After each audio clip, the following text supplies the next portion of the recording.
سەرۆک ترامپ دەبێژە ئەو دێ کۆشکە سپی بجێ بهێلە ئەگەر دەستەی هەڵبژێران بە فەرمی سەرکەفتنە بایدن ڕاگەهێنە. دادگایەکە ترکیە جەزای زیندانکردنە هەتاهەتایی دەدا بێهتری 300 کەسایەتیان لەشکری و سڤیل. حەسکەرین یاریزانی فوتبۆلەیە ناودار دیێگۆ مارادۆنا شینا مرناوی دیگەرینن.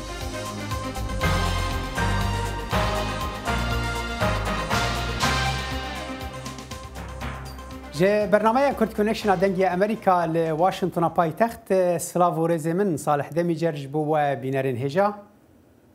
لای مریشەوە ئیدەمەتان خۆش هەینی 27 مانگی یانسەی ساڵە 2020 دەمژمار هەشتونی مشەوەکیوە دەم واشنگتن ئومیدەوارم دەمێگی خۆش وەلمان بوونە سەر. سەرۆکی ئەمریکا دۆناڵد ترامپ ڕایگەیاند کە کۆشکی سپی جێدەهێڵێت ئەگەر کاڵێجی هەڵبژاردن بە فەرمی دان بە سەرکەوتنی جۆ بایدن بنێت هەرچەند جەختیشی لەسەرەوە دەکات کە بڕیارێکی لەو شێوە هەڵەیە. ترامپ لە ڕۆژی پێنجشەممە لە کاتی ئاڵۆگۆڕکردنی قسەدا لەگەڵ پەیامنێرێک لە بەرامبەر پرسیارێکدا ئاخۆ کۆشکی سپی بەجێ دێڵێت و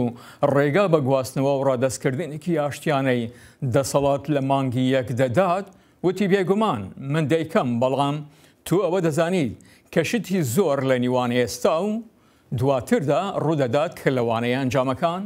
بگۆڕن. سەرۆکی هەڵبژاردنی ئەمریکا جۆ بایدن دێ یەکەم دەنگدانێ ئاگاهداریە نەهێنی وەرگرە و دێ تیما خۆیان ئابووری هەفتەیە پێش ڕاگەهێنە. دێ دەمێکێدا کۆ سەرۆک دۆناڵد ترامپ پێشبینێک کۆ سەرکەفتنە بایدن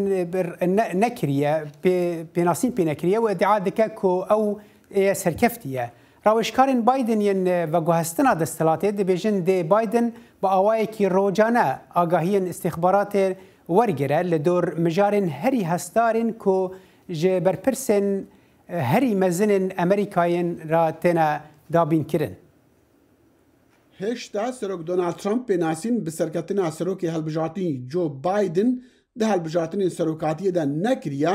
lê nîşan hene ji bo hevkariya tîmê veguhastina desthilatê Koşkaspî. Hevdem Serokê Hەڵbژaردنî Biden چند پۆستên giringên حکومeta xwe ragihandine. Ev tîmeke dê bihêle welatê me ewlew parastî be. Tîmeke rengvedana wê rastiyeye ku Amerîka vedgerîte ve û amade ye rêberiya cîhanê bike nexwe jê paş da bikişîne. Hewla dawiya berhevankarên Serok Trump lê wîlata Pensilvanya bû lê çi ji kesên wan li dadgehan derbas nebûne ji ber nebûna belgeyan li ser sextekarî û findûfêlan di dengdanê de û jimara komariyên ku pênasînê bi serketina Biden dikin her bilind dibe. Serokê Hەڵbژاردنî li zê li karê tîmên veguhastina desthilatê dike ji bo ku bersiva hikûmeta wî piştî di Koşkaspî de dest bi kar dibe gîrû nebe. Bi taybetî serederiya digel derdê koronavirus ku her tîw jimarên vegir û miriyan bi vê varosê li Amerîka bilind dibin. Tîmê ku Biden destnîşan kirî ji bo ewlehiya niştîmanî û siyaseta derve nîşaneka diyara cudahiya êkcar mezina rêbazawiye digel siyasetên 4 salaniyên Serok Donald Trump. Peyamê ku Serokê Hەڵbژاردنî Joe Biden dubare dike piştî hەڵbژartinan yekgirtina Amerîkaya û vegerandina rolê Amerîka di cîhanê de ji ber ku bi gotina wî dirûjmê Amerîka li pêş her tiştî yê Serok Trump Amerîka bi tinê hiştibû. Now we have to proceed with equal measures of humility. Niha divêt em pêngavên bixwebawer bavêjin çunku weke Serokê Hەڵbژاردnî gotî em nikarin bi tenê pirsên cîhanê çareser bikin. Me pêdivî bikar û hevkariya welatên cîhanê heye. Piraniya postên bilind ku Biden destnîşan kirine di rêveberiya Serokêberê Barack Obama de xizmet digel Bidenî bixwe kirine dema ku ew cêgirê serokî bû. Di hevpeyvînekê de gel ajansa Reutersê cîgirê serokê Partiya Dad û Geşepêdanê AKP li Tirkiye Naman Kurtulmuş got Tirkiye pêşbîniya wê yekê nake ku pêwendiyên wê li gel Amerîka di serdema serokatiya Joe Biden da xerab bibin û ew her wiha pêşbîniya cezayan jî nakin li dor کرینا ترکیه سیستما S400 جی روسیا جی برونی کرنا و مجاره نها رزدار حسین شیهانلو اوغلو پروفیسور آلیکار لزانینگاه شانلی اورفا بریا سکایپ جی ترکیه بمرایه دم باش رزدار شیهانلو اوغلو آخافتن کرتولمش لسر عرده چه قص راستن كيكو سلاو رزدكم حمو تماشاوانه مي هجارة نها بريارة نمان قرطولمش مهم تشتا جو از قناعتناكم امريكا لسر تركيا امبارغو يكي بكي يعني تركيا جزاك بده تركيا جو از بيا تخميناكم قناعتنا وري ام بخوجي وري فقط نها ترامپ بتركيا را جارهبو باش بو جارهبو خرابو فقط فنا قبرص امی هفته چهارده فنا بیا تو امبارگو گران ندا سر ترکیه چطور کر F-35 F تیاره حربی گران آمازن بورا امبارگو دا ترکیه جوی پروژه درخست سبب وی چوبو گو ترکیه S-400 F füze روسیا گرد وانا تهدیدش بونا ناتو رج بونا امریکا را evet bin deste medabı fakat سەرۆک کۆمەر ئەردۆغان و سیستەما حکومەتە تورکیە دەولەتە تورکیا ڕەت کرد یعنی گۆ ئەو بریارە تورکیە ئەم تهدیدە ئەمریکا قبول ناکەن ئەم ئەبێ S-400 فیزیۆ خۆ ئەمێ بشۆڵێنە و حقیقەتە تەستی وانەجی کرد و یعنی حاضری حربێ کرد ئەv نەش بۆنە ناتۆرە تهدیدە ئەم نەش بۆنە ئەمریکا رە تهدیدە چما یونانیستان جی ئەف فیزانە هەنێ یعنی امریکا في حسابي ناترسن قبول جناكن و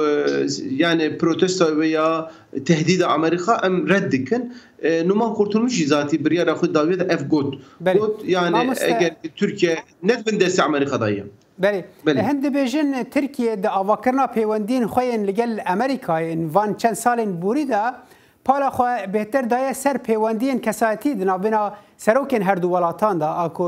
دۆنالد ترامپ و ڕەجەب تایب ئەردۆغان ئەv یەک چی قەس ڕاستە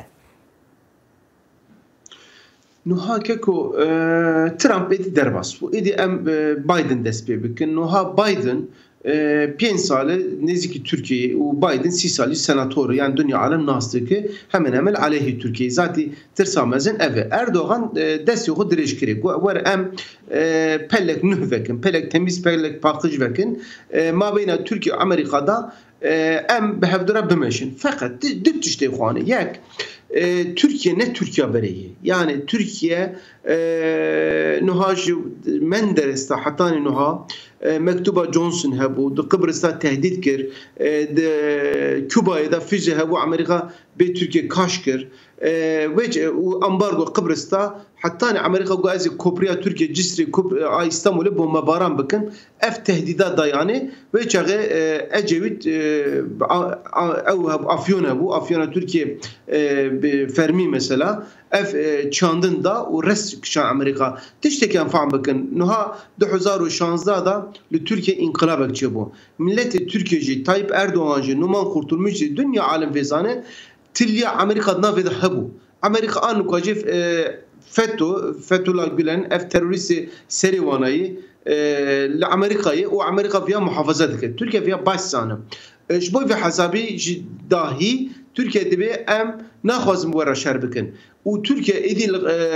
لقفقاسيا جي لروجلات نافين جي لبحر السبيجي لليبيا جي تركيا دبي أزهم جي هذا ما مثل بحث هبونا تركيا لروجلات نافين ديكي كورتول مش تبيجد سەرۆکی أمريكا لبالانس روجلات نافين تماشا بکه و ده پیوندیان باش لگل ترکیه بردوام بکه ترکیه تا چه آسته بالانس هرم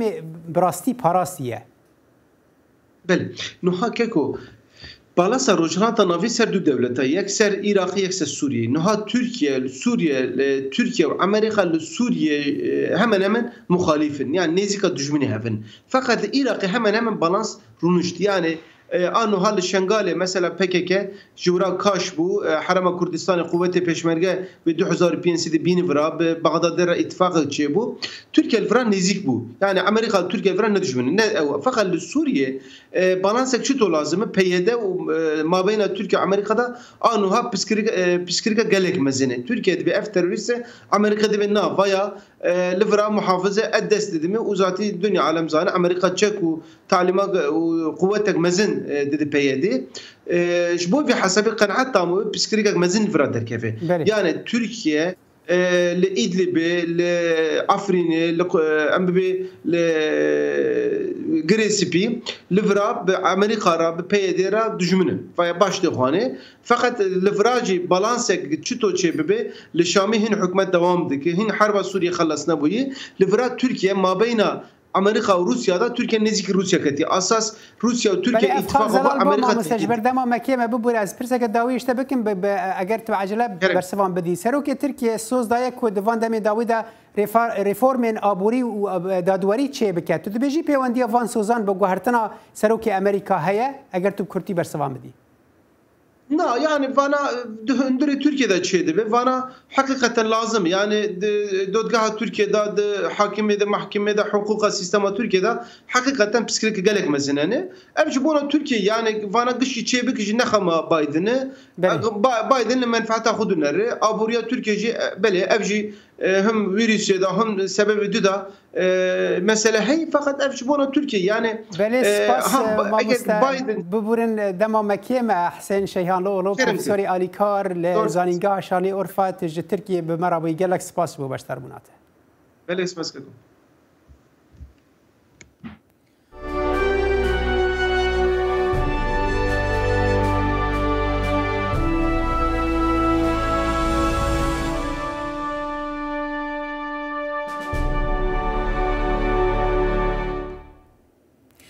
دادگایەکی تورکی لە ڕۆژی پێنجشەممە سزای زیندانی کردنی بەسەر فرەتر لە 300 کەسی سەربازی و کەسایەتی سڤیلیدا کە بۆ ماوەی 3 ساڵە لە پرۆسی دادگاییکردندا بوونە لە بەرامبەرەوە ڕۆڵانەی کە لە کودەتایەکی شکست خواردوودا بۆ سەر حکوومەتەکەی سەرۆک ڕەجەتاوی ئەردوغان لە مانگی ژوڵای ساڵی 2016دا دەستیان هەبووە. ئەوان لەناو ئەو 475 کەسەدا بوونە کە لە مانگەهێشتی ساڵی 2017دا لە پەیوەندی لەگەڵ کودەتا شکست خواردوەکەدا دادگایی کران. ئەو هەوڵە کە لە دەرەنجام فەرەتر لە 250 کەس تێدا کوژران و 2000 کەسی تریش بریندار بوون. ڕووداوەکە بۆ هۆی سەرکوتکردنی هەرە گەورە و دەرکردنی فەرەتر لە 130,000 لە کارمەندانی دەوڵەت لە کارەکانیان لە ناویاندا چەند ژەنەڵان و فڕۆکەوانی فڕۆکە جەنگیەکان. لە هندستانی گەشتبینیە پەیدابوونا ڤاکسینەکە دژی کۆرۆنایە بلند بە پشتی کو کۆمپانیا ئاسترازێنیکا ڕاگەهاند کۆ ڤاکسینە وێ ئەنجامên باش دیار دکە و کۆمپانیەکە خۆجهیە هەندستانی دەست بە بەرهەمهێنانە ڤاکسینێکریە هەرچەندی کۆ ئەرێکردنە داویە وێ ڤاکسینێ هین نەبوویە ژی شارەزاد دەبێژن ڕەنگە ئەف گاڤ بهێ لە هەندستان زوو ڤاکسینێ بەڵاو بکە. ئەف کۆمپانیا هەندی مەزنترین کۆمپانیا بەرهەمهێنەرە دەرزیێن ڤاکسینە دە جیهانێدا. بدەلیڤە ئەف ڤاکسینە بەربژارە کۆڤید-19 و ژلای کۆمپانیا بریتانی ئاسترازێنیکا هاتیە دەرخستن جارباندیە. و پەیمانگەها سێرۆمیا هەندی دە هەمان دەمێ تێستکردنێدا بەرهەمشی دینیت. پشتی کۆمپانیا ئاسترازێنیکا داخۆیانیەک دای کو تێستکردنێن وێ دیار دکەن ئەف ڤاکسینە بەڕێژە پتر ژنوتە سەدەیا چالاک بووە. پەیمانگەها سێرۆم پشتڕاست کرد کو وێ 40 ملیۆن دەرزی ئامادەکرینە. و وێ ڕێکەفتنەکە ڕێدانێ دەگەل کۆمپانیا بریتانی هەیە. ئەو دێ ساڵانە نزیک و 850 ملیۆن دەرزیان دروست بکەن. نزیک و 150 جوان دەرزیان دەبوو هەندستانê bin. ئەگەر ئەفیەکە هاتە پەسەندکردن وڵاتی هندستانێک و دوام وڵاتە جیهانێدا بێ پەندەمیکێ کاریگەری لێگیری دەهێویەکە زوو بۆ بەردەستکردنا ڤاکسینە هەبی. شارەزا دەبێژن ڤاکسینە ئەسترازێنێکا دێ گونجایتر بیت بۆ وڵاتên نو گەشت دەبن. بەرامبەر و ڤاکسینên دیەک و پێتەڤیە ببلا سەرمایەکە نزم دەبن سفرەیدا بهێنە هەلگرتن. و دشێنەوێ ڤاکسینê di selacaدا pilgirin ku veguhastina wê dê apsanahî erzantir bît. Divêt ew pisanahî bihêne veguhastin bi taybet bo hejmareka zor ya xelkê Hindistanê, zincîra tezînkerê û birêvebirina pisanahî ev hemî tiştên gelek girîngin û giranbihan e. Hindistan her wisa têsta du vaksînên diyên xwemalî diket. Digel hindê giringiyê de ser drûstkirina vaksînan ji bo bergirîkirin ji vayrûsê korona. Kompaniyên hindiyên weke Serum drûstkirina vaksînan zêdetir dikin. هندستان دلپێشی بیتن ji bo berhemînana pitir vaksîna ji bo xwe û her wiha ji bo cîhanê ji ber ku hejmara herî zûr ya vaksîna dê li Hindistanê bêhêm durist kirin. Her çavît birêvebirnaveyekê li welatekî ku pitir ji 1.3 milyar mirov hebin di gel gundên mezin ya pisanahî nabîn. Here we are talking about Em behsa milyûnan vaksînan dikeyn. Ew ca divêt ew şiyane bêhên durist kirin. Ne tenê vaksîne. Lê şîşeya vaksîn têda dihêta helgirtin, derzîne, ew xelkên dizanin derziyan çêkin. Li demê ku Hindistan şer di gel pandemîkê diket, Sərۆk Wezîr Narendra Modî daxwaz ji hikûmetên wîlayetan kirin ku plan ji bo dabeşkirina vaksînan bikin. Herçend ew ê derbirî ku di pîvanên saxlemiyê biryardan demê belavkirina vaksînê da. Piştî ku vaksîn berdest dibin, dê kar bikin li ser gehandina vaksînan bo her welatiyekê bêguman. Ev wek pêgirêka niştimanî bûme. Di gel tûjbûna pitir ji 9 milyon mirovan, nûçeyên gejbînên vaksînê hîviyek ji bo xelkê Hindistanê drust kiriye. پاشەوەی لە هەفتەی ڕابردوودا فەرەتر لە 1 ملیۆن کەیسی نوێی کۆرۆنا لە ئەمریکا ڕاگەیەندرا کە بێگومان ژمارەیەکی زۆر بەرزە ئاخو چاوەڕوان دەکرێت پاش گەشت و هاتوچۆ سەردانەکانی تانکسگیڤن ئەم ژمارە بەرز بێتەوە ئاخو کەی ڤاکسینە نوێیەکە دەگاتە نەخۆشخانەکان و کەی دەگاتە دەستی هاوڵاتیان لەو بارەیەوە دکتۆر بێوار زێرار پسپۆری نەخۆشەکانی هەناو لە زانکۆی ڤرجینیا تەک ڕاستەخۆ لە ڕێگای سکایپەوە لەگەڵماندایە. دکتۆر بیوار لە سەرەتا خۆشاتن بۆ بەرنامەی کورد کۆنێکشن ئەم هاتوچوو سەردانانانە چ پەیامێک بە خەڵکە داد و تا چەند شیانی هەیە پاش پشووی تانکسگیڤن ژمارەی توشبووان بە کۆرۆنا بەرز بێتەوە؟ بەڵێ ئەم کاتت باش زۆر سپاس بۆم دەرفەتە. لە ڕاستی ئاماری پەتای جیهانی کۆرۆنا بەگشتی لە وڵاتانی جیهان تایبەتی ئەو وڵاتانی کە بەرەو وەرزی زستان دەڕۆن لە بەرزبوونەوەدا ئەمەش دەتوانێت بە کۆمەڵێک هۆکارشی بکرێتەوە وەکو ئەوەی کە خەڵک لە وەرزی زستان زیاتر لە شوێنە داخراوەکان کۆ دەبنەوە و هەروەها وەکو جەنابەت ئاماژت پێکرد زیادبوونی سەفەر و هاتوچۆ لە وەرزەکانی پشوودا و کۆبوونەوەی خەڵک بۆ بۆنە کلتوریەکان وەکو بۆنەی تانکسگیڤین کە دوێنێکە بوو و جژنەکانی کریسمەس و سەری ساڵ لە مانجی داهاتوو ئەمە وا دەکات کە ڕێژەی توشبووان زیاتر بێت و بە جۆرێک کە دەستگاکانی چاودێری و ئامار پێشبینی ئەوە دەکەن لە ئێستادا تاکو نیوەی مانجی داهاتوو ژمارەی توشبووان 3 ملیۆن حاڵەتی نوێ تۆمار بکرێت تەنها لە ئەمریکا و ئەمە وا بکات کە ڕێژەی مردن تێکرای ڕێژەی مردن بەهۆی لە ئەمریکا بەرز بێتەوە بۆ 350,000 کەس. دکتۆر خەڵکە زانی هاتوچۆ تێکەڵاوبوون لەگەڵ کەسانێک لە دەرەوەی خانەوادەکەت مەبەستە و کەسانەی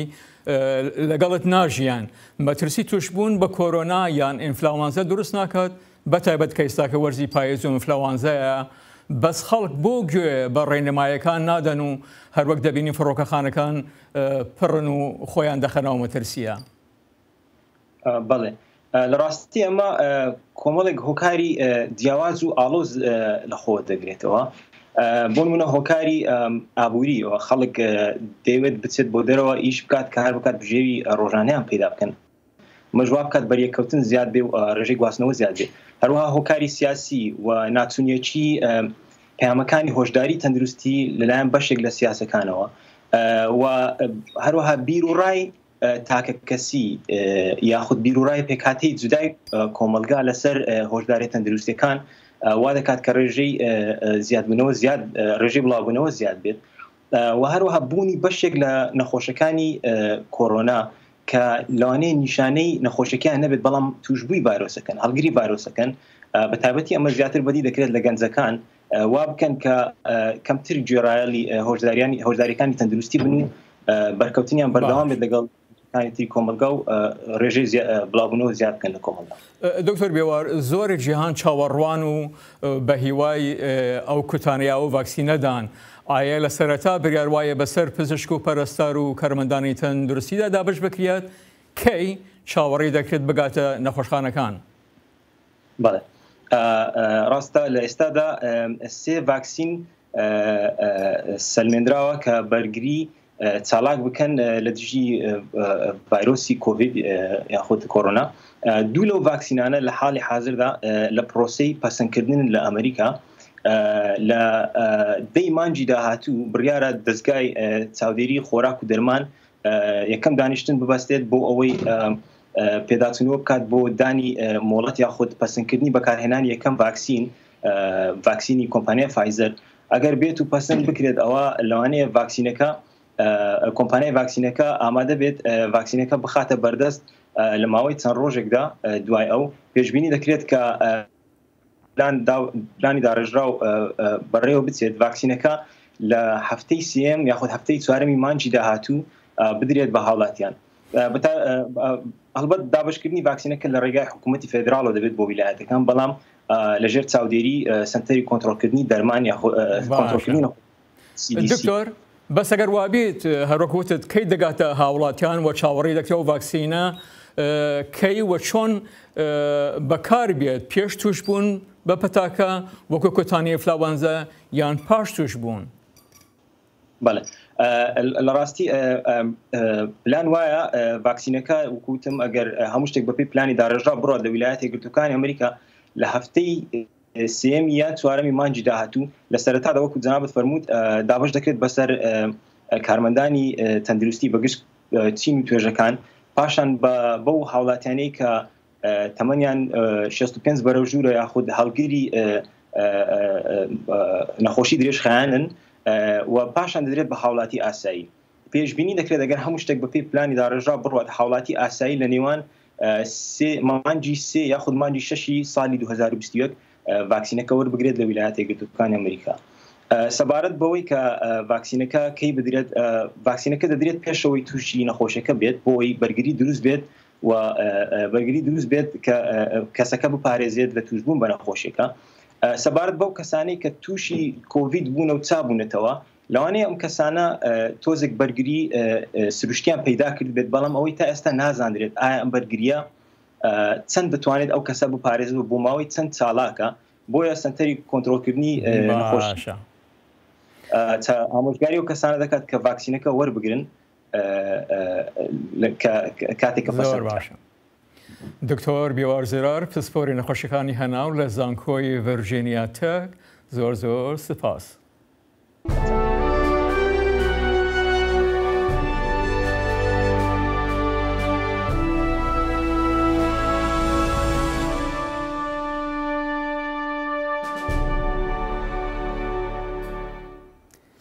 وڵاتێ چینێ جاران بکەرە هەری مەزنە جیهانێ بوو دووارێ مادەیەن دووبارەکریدا